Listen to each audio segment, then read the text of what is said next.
Hi, I'm Mike from 1A Auto. We've been selling auto parts for over 30 years. We're dedicated to delivering quality auto parts, expert customer service, fast and free shipping, all backed by our 100% satisfaction guarantee. We've created thousands of videos to help you install our parts with confidence, and that saves you time and money. So visit us at 1aauto.com, your trusted source for quality auto parts. In this video, we're going to be working with our 2012 GMC Acadia. We're going to show you how to remove and replace your outer HID headlight bulb. This is the high-low on this particular vehicle. This information will be similar for the halogen-style headlights. We're doing this particular procedure on the passenger side, but these steps will be the same for the drivers. If you like this video, please click subscribe. We have a ton more information on this car as well as many other makes and models. And if you ever need parts for your vehicle, you can follow the link down in the description over to 1aauto.com. Here are the items you'll need for this repair.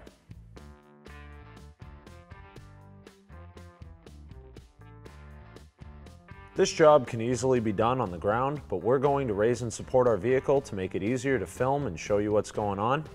Turn your wheel into whatever side you're working on. We're going to be working on the passenger side, so we'll cut our wheel all the way to the left.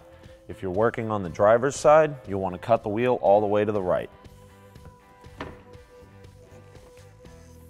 Unclip the tabs that secure the floor mat. You only really have to undo these two, and then you can just fold it over and out of the way.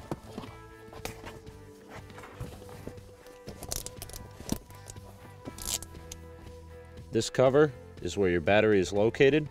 To get it out more easily, you'll want to lift up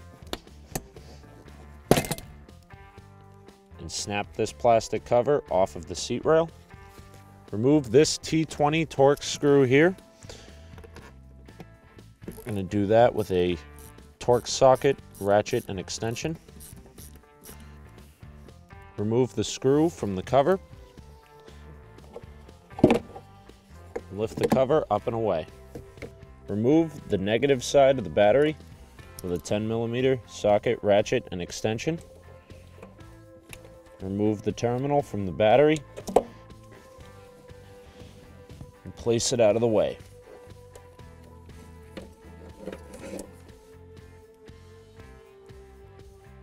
Remove the 7 T20 Torx screws.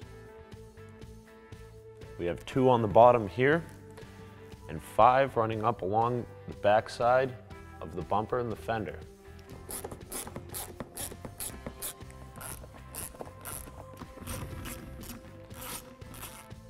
From this point, we can peel the inner fender liner backwards, just enough that you should be able to look inside and access the back of the housings. We are going to remove the series of plastic clips from the inside to remove the front half of the inner fender, just to make it easier to film and show you what you're looking for. Remove the 8 plastic clips securing the inner fender well in. We have 3 in the top area here, 1 over at the front in the middle, 2 down at the bottom, and these 2 at the back of the front portion of the liner at the bottom in the middle here. There's a few different ways to remove these style clips. I like to try to take a small flat blade screwdriver and work up the center part of the clip just a little. Once you get it up some, if you have the room to get in there with a pair of side cutters,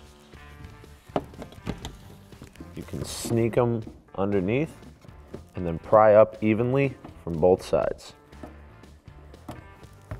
Once the center's out, you can pop the lower portion out the same way.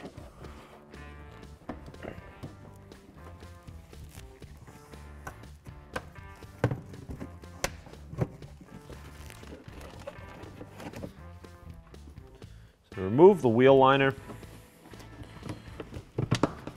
Pull out on the bottom portion here and pull down and forward to release the front half of the wheel well from the rear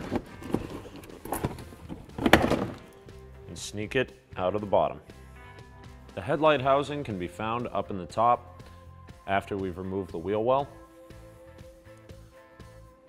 This cover, which turns counterclockwise to release, is for the outer bulb, which is our high-low HID bulb. Once you've removed that cover, we can remove the bulb with the spring clip.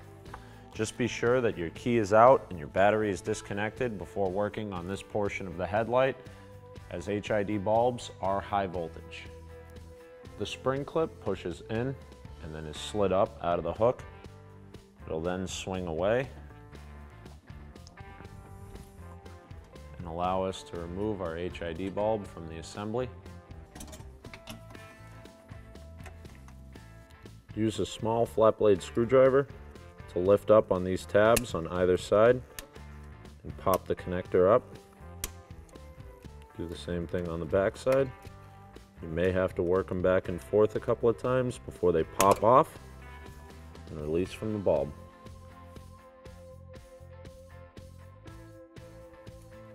Reinstall the connector onto the bulb.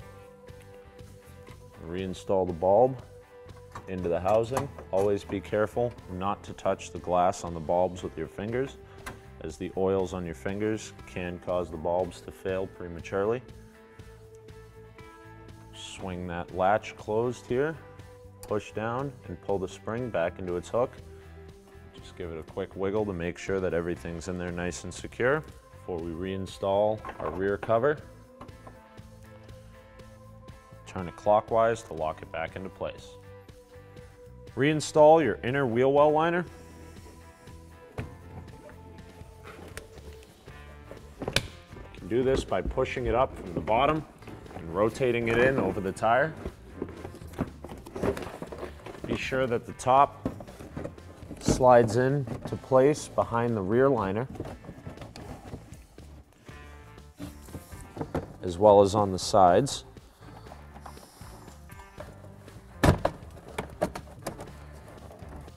Once you have some holes lined up, you can start installing your 8 push pins. Set them up like this. Install the bottom half and then pop the tab into place.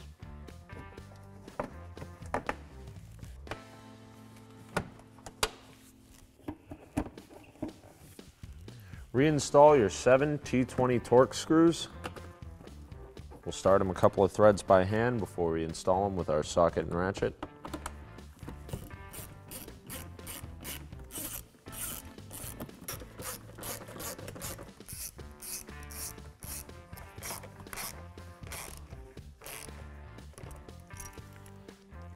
Keep your keys handy in case this sets off your vehicle's car alarm, and reconnect the negative side of the battery.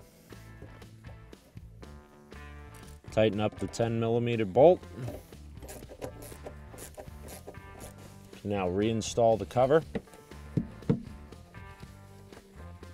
And tighten down your T20 screw. Put the plastic cover back onto the seat rail. And snap it into place. Lay your floor mat back down. Re-engage the hold downs. Thanks for watching. Visit us at oneauto.com for quality auto parts, fast and free shipping, and the best customer service in the industry.